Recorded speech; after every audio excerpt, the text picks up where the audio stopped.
If you recently updated Windows 11 and your games suddenly started crashing, freezing, or restarting your PC, there could be a problem with the latest August 2026 update.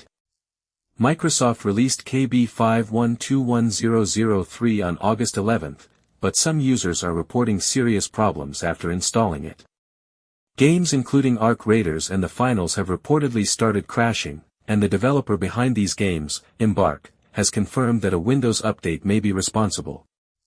So, what exactly is causing the problem? According to Embark, the crashes appear to be related to a driver called inpout64.sys. This is a third-party driver used by some hardware utilities and other software. If you're experiencing crashes, Embark has provided a temporary workaround. First, open the Start menu, search for CMD, right-click Command Prompt, and select Run as Administrator. Now type, sc stop inpout64. Press Enter. Then type, sc delete inpout64. And press Enter again.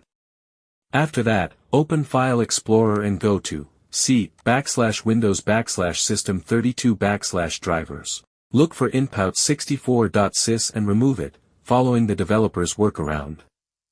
Then restart your PC and check if the game is working normally. Some users have also reported that uninstalling KB5121003 fixes the problem.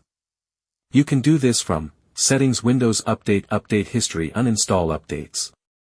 Find KB5121003 and uninstall it if you're seriously affected.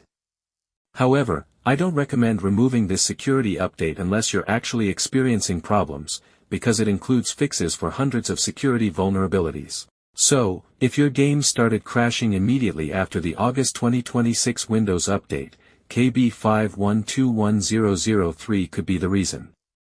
Have you experienced any problems with this update? Let me know in the comments. Don't forget to like, subscribe, and follow for more Windows 11 tips and fixes.